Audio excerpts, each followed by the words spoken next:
Good evening, everyone. A couple of articles to share with you today. I haven't yet watched the Netflix documentary series about this guy Epstein, but I know people who have, and they're pretty shocked, obviously, at what's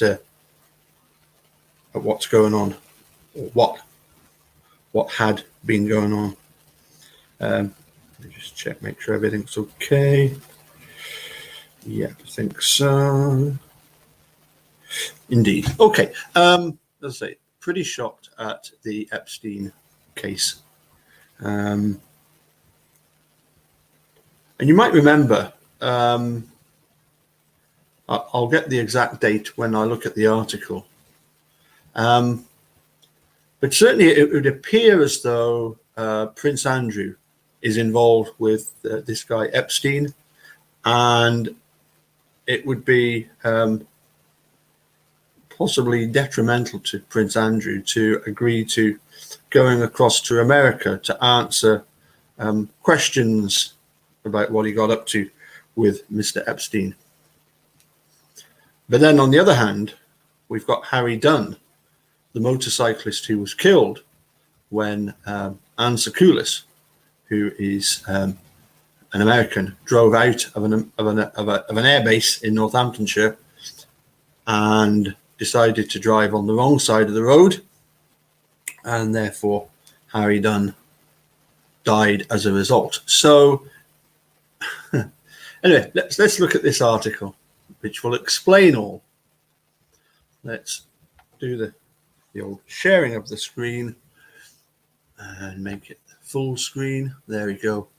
So here's our first article from the Independent. The headline: No-brainer. Harry Dunn's father reiterates call for Prince Andrew and Anne Secoulis extradition exchange. And I'll not play the video, but up here there's a video of as it says here, teenager Harry Dunn was killed when his motorbike was hit by a car driven by a US diplomat's wife, Anne Secoulis.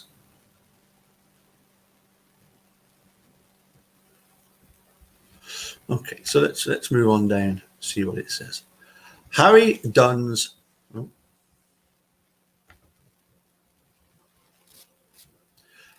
father has said the suggestion of a deal involving Prince Andrew being handed over to the US for questioning about Jeffrey Epstein in exchange for his son's alleged killer is a no-brainer. Tim Dunn said his family needed American suspect Anne Secoulis, who fled to the USA, extradited back to the UK so that we can get justice and closure for the loss of our son.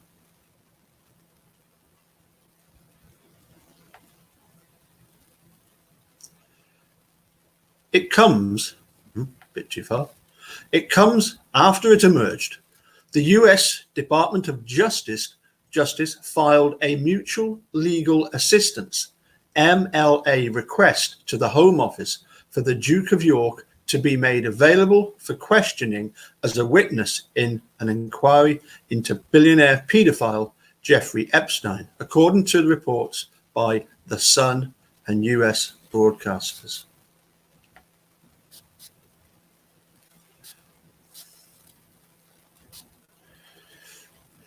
This is good. The Dunn family joined forces with alleged victims of Epstein earlier this year to put pressure on Mrs. Secoulis and the Duke of York to cooperate with law enforcement. Prince Andrew was a friend of Epstein's, but has always insisted he did not witness or suspect any wrongdoing by the disgraced financier who killed himself in prison while waiting to be tried on sex trafficking charges. In a joint press conference in New York in February, Lisa Bloom, the lawyer representing 6 of Epstein's alleged victims, said the parallels between the two cases are eerie and involved everyday teenagers who were victimized. 19-year-old Harry died when his motorbike was involved in a collision with a car outside a US military base in Northamptonshire in August 2019. Mrs. Secoulis, the wife of a US intelligence official based at RAF Creighton, claimed diplomatic immunity after the crash and fled to the US. She was specifically told not to go, but she decided to go anyway. The 42-year-old was charged with causing death by dangerous driving in December, but an extradition request submitted by the Home Office was refused the following month, a decision described by the US State Department as final. Well, we wait and see. There's Harry Dunn commenting on the reported MLA request. Mr. Dunn told PA News Agency, "This is a no-brainer to me. No one is above the law, no matter who you are."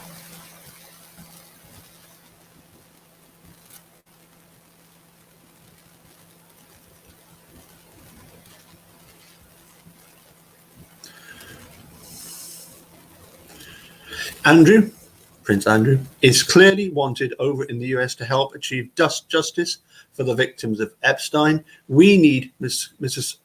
Suddenly it's changed to Mrs. Secoulis when it was Miss, so they've got me confused here, but I assume that she was Mrs. because she was married to this diplomat. Secoulis back here so that we can get justice and closure for the loss of our son. The teenager's father also claimed that during a meeting with the Foreign Secretary in January, Dominic Raab said, "If we threaten the US, look at the size of them compared to the size of us." Well, Dominic Raab, do you know what? The bigger they are, the harder they fall. I would not put that as being an obstacle at all while discussing the response to the US's refusal to extradite Mrs. Secoulis.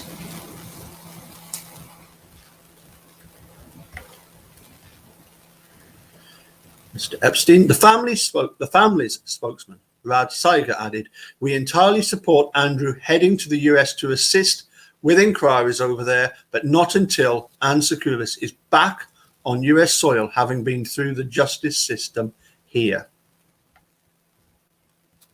A spokesperson for the Home Office said, "As a matter of long-standing policy and practice, we neither confirm nor deny the existence of mutual legal assistance requests." Similarly, the Department of Justice told The Independent, as a matter of policy, the US Department of Justice does not publicly comment on communications with foreign governments on investigative matters, including confirming or denying the very existence of such communications.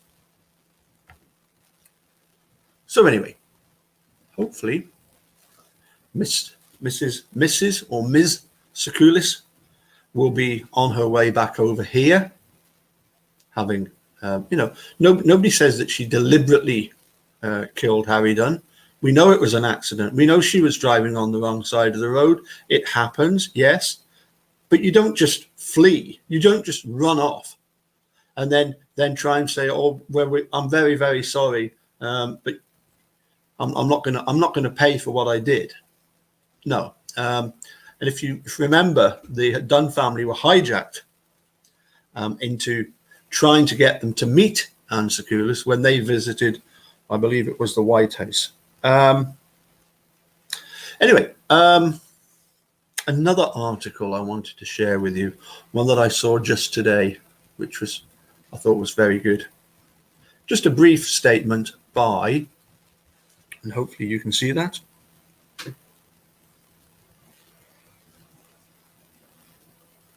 Yeah. So this is a statement, media advisory, although it was May 29th, 2020. Now that doesn't really make much sense when we consider. Maybe it does. Okay, maybe it does. Seems a bit long ago, but anyway, never mind. Statement by who are they? They are the New York State Association of Criminal Defense Lawyers. President Timothy Hoover on Minneapolis and Central Park incidents and racial bias in the legal system. Albany, New York. As criminal defense attorneys across New York State, we have witnessed firsthand the violence, degradation, and destruction wrought on individuals and communities of color by a brutal and punitive law enforcement apparatus. 2 episodes this week crystallize one particularly pernicious aspect of this system.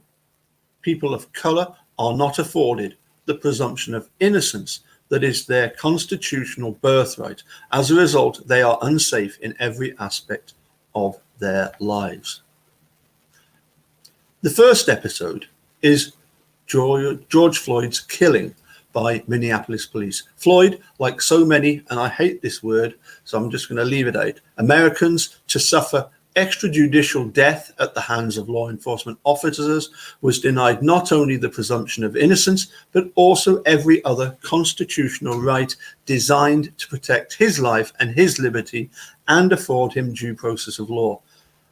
The second is a woman's weaponizing of the 9/11 emergency response system, where Christian Cooper, a bird watcher in Central Park, reminded her to leash her dog in falsely reporting that she was being threatened by this, as I say, African American. Amy Cooper well understood that police would presume Mr. Cooper dishonest and guilty and presume her truthful and victimized. Indeed, she so understood the disparity that she made her false report despite knowing that Mr. Cooper was contemporaneously recording the events as they actually occurred. As criminal defense attorneys, we do not rush to judgment. Anyone charged in these 2 incidents must receive due process of law. In fact, our members often play a part in that process, representing government officials and police officers accused of crimes. At the same time, we have witnessed enough injustice that, to some extent at least, we know what we are seeing when we watch a white woman lie to 911, confident that her word will trump a black man's proof. And we know what we are seeing when we watch a police officer slowly squeeze a black man's life away in broad daylight amid a circle of helpless onlookers. At its best, the American justice system is worthy of the faith and acclaim it is often accorded. But the perfection of justice is far too scarce a resource, reserved far too often for the privileged few. Black and brown people in the United States are not only more likely than whites to be stopped by police, but are also more likely to be arrested, more likely to be charged with crimes, more likely to face more serious charges, and far more likely to face harsher sentences. This week's episodes are vivid exemplars of these long-standing disparities. Our organization and our members will continue to zealously defend our clients and call out racism as we see it within the bounds of our role as advocates. But we cannot single-handedly eradicate the racial bias that permeates the legal system. That is structural work that must be undertaken immediately and forcefully by the elected officials who draft criminal laws, fund law enforcement agencies and prisons, and set priorities for prosecutors' offices. This organization will continue to throw its weight behind anyone dedicated to doing that vital work. New York State Association of Criminal Defense Lawyers is a statewide organization of criminal defense attorneys representing approximately 1,000 private attorneys and public defenders who practice in courthouses in all parts of New York State. We are the New York affiliate of the National Association of Criminal Defense Lawyers, a professional bar association founded in 1958 that has over 40,000 members nationally. Now,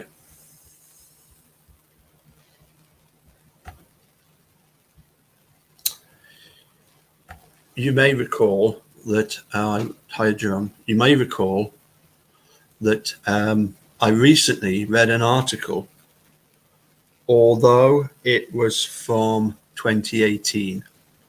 It was from Jeremiah Bourgeois.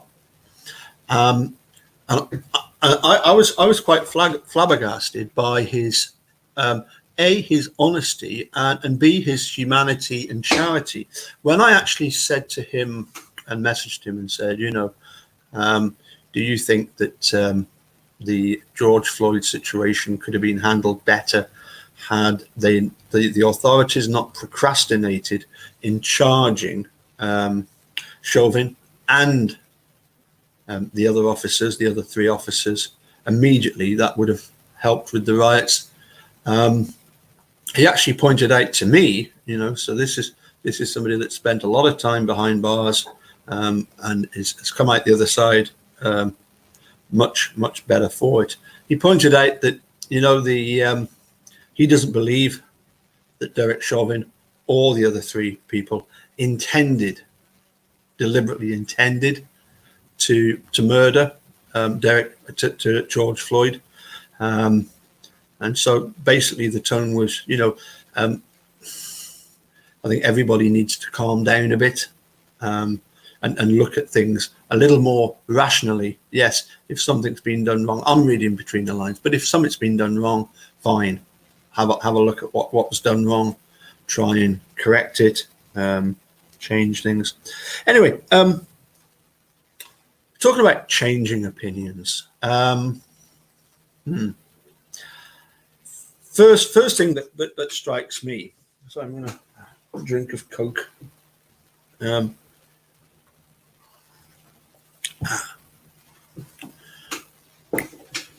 One thing that particularly interests me is, as I say, changing opinions when it comes to how this, particularly the George Floyd killing, could have a huge beneficial effect in shifting opinions, making people realize that, you know, the time for talking about it has got to come to an end, and there has to be fundamental changes. And I think we're seeing that. And that's definitely a good thing. It reminds me of the email I got from Steve Drizzen when he talked about the SCOTUS deciding not to hear Brendan's case, and he pointed out, look, you know, it's going to be a long haul. It's been a long haul. It's going to be a long haul for Brendan, but you know, sometimes these cases do take decades to unravel, but he knows that, you know, dissenting opinions eventually can become majority opinions, and opinions do change. And I think we're seeing quite a big change, and that's got to be surely a good thing for Steve and Brendan, that people begin to realize just how corrupt Manitowoc Sheriff's Department was. I didn't read it all. It flashed up on my screen. I've had messages, the Just State and the Lies, or whatever they call themselves, and the Pecker Woody Pecker, whatever. You know, I see a message come up. I don't even bother clicking on it to read it. I just see what little bit they've written and just forget about it. But I can't help thinking that the people that are getting in touch with me, that dislike the fact that I'm doing these videos, they, you know, I wouldn't want to be in their shoes. If they are residents in Wisconsin Worse still, if they are residents and taxpayers in either Manitowoc or Calumet, then I'm glad I'm not in their shoes, because 36 million is going to be a drop in the ocean compared with what eventually Kathleen Zellner will be going for. I saw a little bit of a comment of people saying, why is Kathleen Zellner do it? Because she wants the publicity. There'll certainly be plenty of publicity, but that's not why she's doing it. But as I say, 36 million, Manitowoc, you should have paid that out willingly, because she's going to really, at the end of the day, it's the taxpayers that's are going to have to pay for it. You're going to have to pay for the fact that your sheriff department is so corrupt. I can understand why you don't want an evidentiary hearing, because this is going to be disastrous. The public outcry when Stephen Avery and Brendan Dassey are released, and the true horror of what was done to them and what was done to other people in order to wrongfully convict them. I think I think that the 85 wrongful conviction and the depositions that were being taken in 05, the big problem wasn't so much the money. Yes, the money was an issue, sure. But I think the big issue was the fact that they were going to then look at seriously look at what on earth was going on. Peg did her report, whitewashed it. Well, she wasn't given all of the information. She certainly wasn't told about the phone call from Green Bay, the 95 phone call that Andy Colburn, Gemlink, it would have been Thomas Kusurek at the time. Peterson took over, I think, 99. Yeah, Tom Kusurek was up until 99. Peterson took over from 99 to 06, I think. So Kusurek must have been a little bit longer still, actually. Yeah. I'll check the dates on that. But anyway, it doesn't really matter. They should have happily paid whatever they were due, because now Making a Murderer came along. I say, I would not like to be a taxpayer in Wisconsin facing the kind of compensation that Kathleen Zellner is rightly going to go for. We had Fleetside on, discussing what was potentially going to be paid, when it was going to be paid, just speculated. But I think a figure of around about 170 million for the pair of them won't be far off the mark.